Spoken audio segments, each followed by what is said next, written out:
And now we're going to turn over to David Hornik, who's 15 years at August Capital, and he was here at Trinity Hall in 1991. I did an MPhil in criminology. Sorry, he's behind me over here. Come out. You should be there, yes. Anyway, so in addition to being a venture capitalist, he also produces something called The Lobby, which seems to have promulgated all over the place, which is quite exciting. He's got some blogs that are well worth listening to, and he's invested in a lot of really fabulous companies. And I think that if we listen to him tonight, by 2034, who knows how many new micro-medicines we can afford, because we'll all be very successful investors. So, and I think recently I was thrilled to read that you had been awarded the best VC in the Valley. So we're really thrilled that you've agreed to come out here, and I can't wait to hear what you have to say and the way that you're thinking the world's going to look like in a few years' time. Thank you very much. Thank you.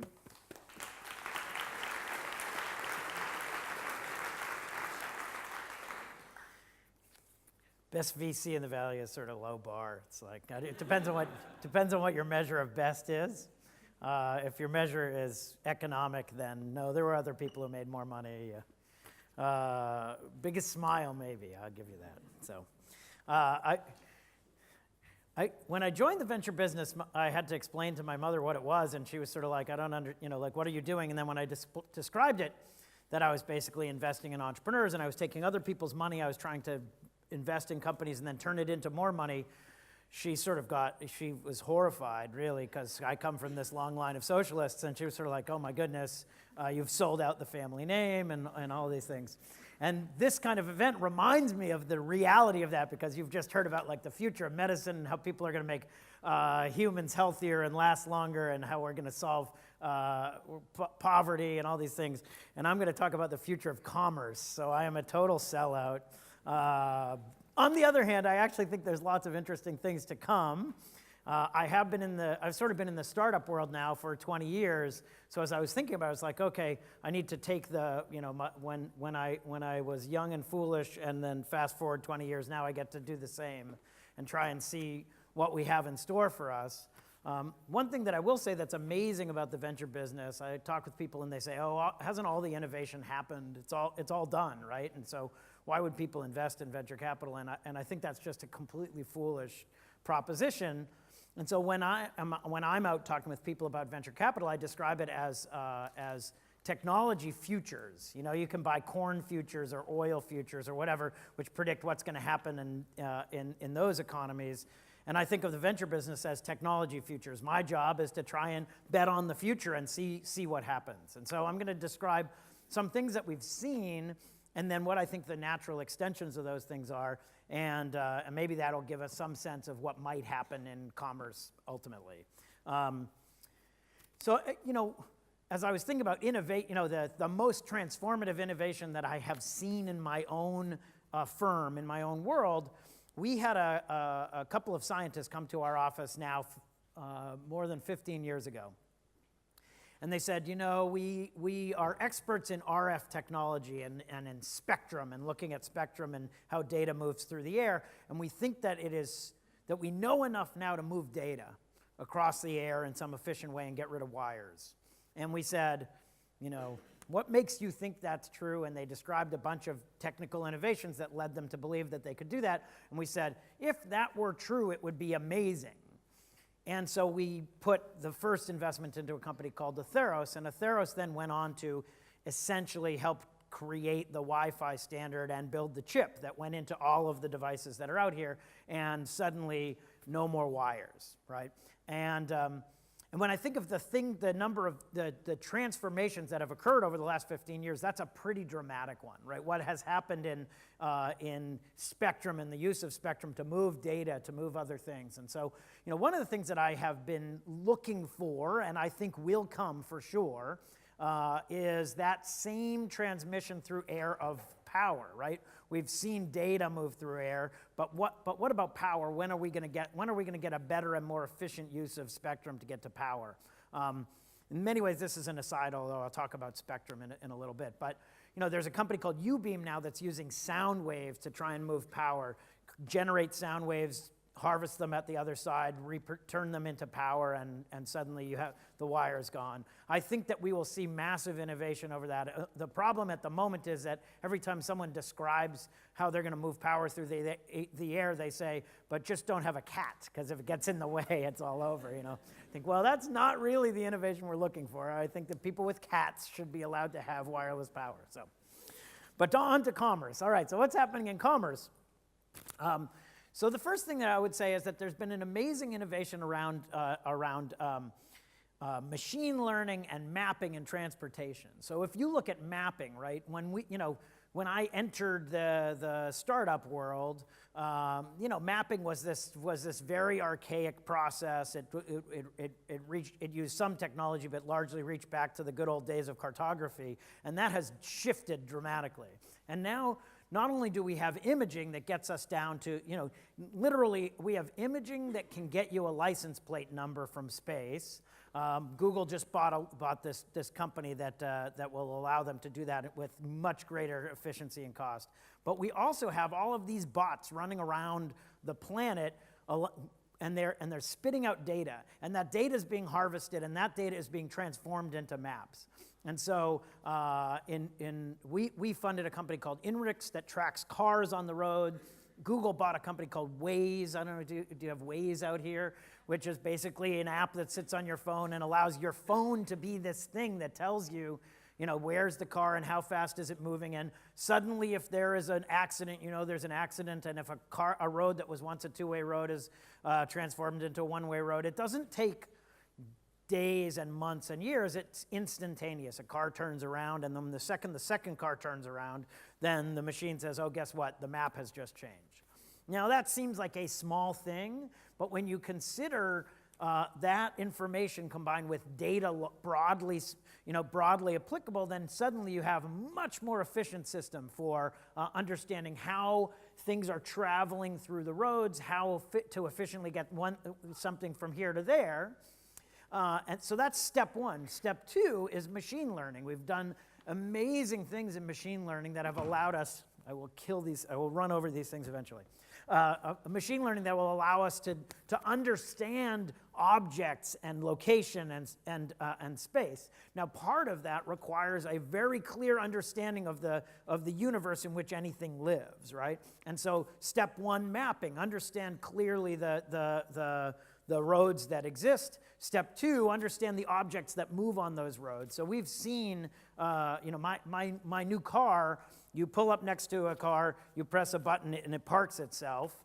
Kind of a fun little gimmick, although it actually occasionally runs into the curb, which makes one concerned about the Google self-driving car. Let's hope their algorithm is better than Mercedes. But in the end, these algorithms are replacing human behavior and human experience to create a more efficient process whereby vehicles can travel on the roads, right? And so suddenly, not only can you remove human interaction, but you also can increase the efficiency of throughput, right? So back to spectrum, right? One of the things one of the innovations of Wi-Fi and one of the things that we continue to see as we try and make these devices more efficient and effective, higher speeds to the phone, greater density. I mean, when you consider the number of signals that are coming into and out of this room at the moment, it's an astonishing traffic cop job. How do you figure out which bit goes where? Well, suddenly with machine learning and better understanding and mapping, the density of drivers on the road can increase without slowing the speed of drivers. And in fact, I believe over time, we will remove humans from the equation because they only cause accidents and they only slow down transport, right? So when we can get rid of us, because we suck at it, then machines will do a much better job and they'll be much more efficient at delivering things quickly, whether that's humans or stuff. So I see that as something that's coming in and important. We've seen a lot of innovation around automation in manufacturing and ultimately customization. So, this goes back to the beginning of the manufacture of the car, and it was like, okay, now we're going to create a line on which people stand, and they do the wheels, and they do the next thing, and it efficiently creates a device, a good, the end product. And so we've seen immense movement to create greater efficiency. Now, I'm not speaking of whether this is a good thing or a bad thing for humans and humanity, but I will say that we've seen incredible efficiencies around creating a single thing multiple times at a low cost and very, very quickly. And now what we're seeing with greater automation, with greater technology, is that we can customize those things. So now if you, instead of having to get the green one, now you can get the blue one. Instead of having to get the one, get the 6, you get the 6 Plus or whatever. I mean, there's an immense capacity to then change the nature of, we don't all get the same thing. You can decide what you want and get that new thing. So much so now that using automation, Tesla is creating a manufacturing plant where they can produce, and each car is an individual car that has a distinct nature, is manufactured at the time it is ordered, and the same line is used for the Tesla S and soon the Tesla X and whatever, the Tesla go-kart and whatever. You just give it time, I'm sure we'll see it, the Tesla bus. But that capacity to say, okay, what do we want? We'll manufacture it here and now using the set of tools that we have that are generalizable, is going to create a much greater efficiency and customizability of stuff that's being produced. And then the last thing I would say, let me talk about transportation as another evolution that we've seen a lot, and we see this acutely in Silicon Valley. I don't know to what degree these things are already permeating out into the rest of the world, but when Federal Express was proposed by the founder of FedEx to his business professor, the professor said, that is a funny idea and is a terrible one and it will never work. And thankfully, the founder of FedEx said, that's interesting, but I'm going to give it a shot anyway, and created this kind of hub and spoke model of delivery that we all know has managed to work very effectively and increasingly effectively. And what I would say is the biggest beneficiary to date of e-commerce is really FedEx. I mean, if you think about it in the end, Amazon's doing great stuff, but every day Amazon sells something and eBay sells something and someone else sells something, and meanwhile FedEx is moving it. And that has resulted in greater and greater efficiency of this delivery system. And as it's gotten more efficient, and as people have gotten more impatient, it's like, I want it and I want it now, then the systems have been trying to drive in that time, that kind of last mile. How do I get it to me as fast as possible? So I was astonished, actually. I was at a soccer tournament in Arizona, with my daughter, and I was listening to music, waiting for the game to start, and my headphones broke. And I knew I was getting on a plane last night, and that I needed those headphones. So I panicked, and I pulled out my phone, and I went on Amazon immediately and said, okay, I'm sure I can get it by Tuesday. And so I went and found the headphones I wanted, Etymotics, they're amazing. And it was I was flying home that day from Arizona, and the headphones beat me. That's a pretty astonishing thing. This was on a Sunday. On a Sunday, which is supposed to be the day when, nobody's working, whatever, they were able to locate in my area the precise pair of headphones I wanted and have them delivered to the delivery infrastructure and land at my house that same day. And what we're seeing in Silicon Valley is this immense push towards same-day delivery. So eBay bought a company, and they're pushing to take local inventory. They're measuring and managing the local inventory of stores, and they're using that to then say, okay, what's available and how do we get it to you as quickly as possible? Google Shopping Express is my favorite thing, because you can basically go online and look at a million different things and order whatever you want, and it shows up at your house that day, independent of how incredibly silly it is that Google's running around to 16 different stores to aggregate up my toothpaste and toilet paper and wrapping paper or whatever. But it shows up.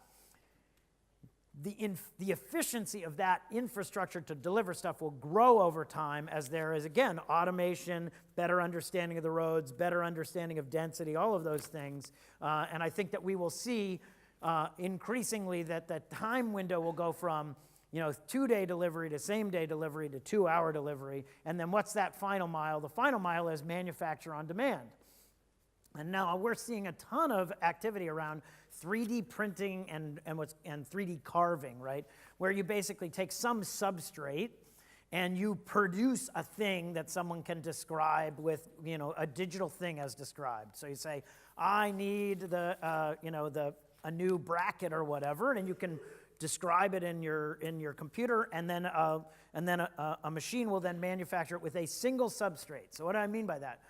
These devices now will take plastic, or they'll take molten metal, or in fact, there's some great work being done on 3D printing houses using cement, where a giant machine just prints you a house.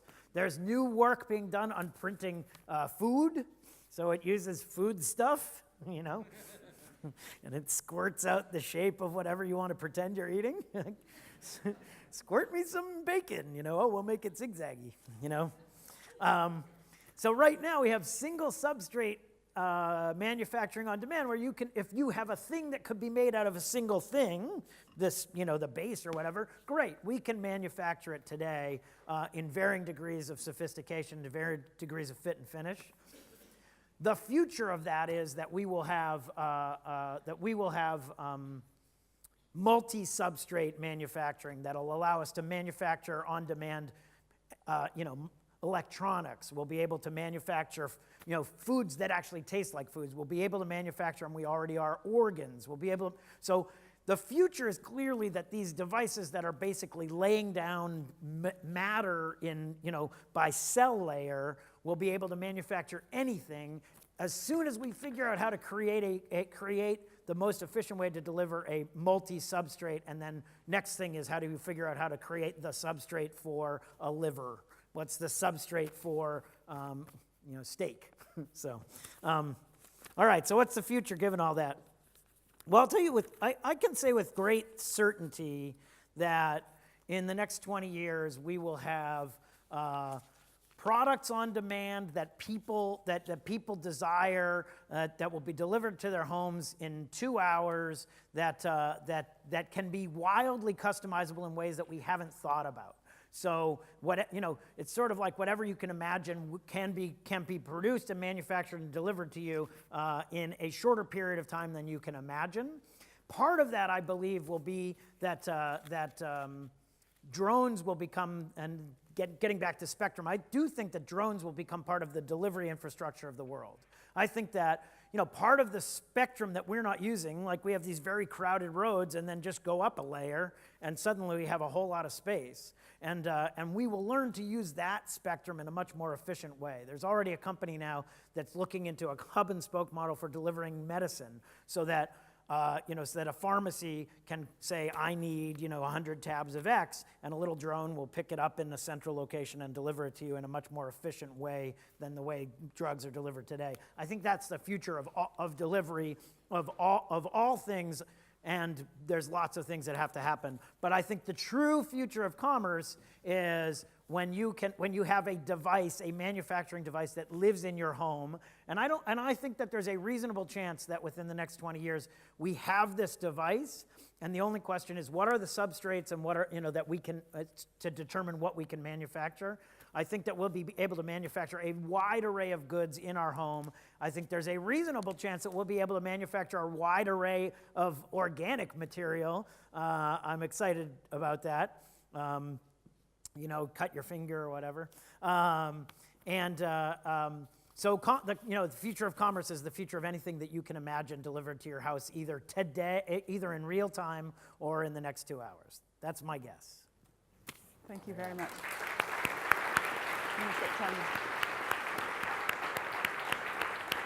Thank you. Yep.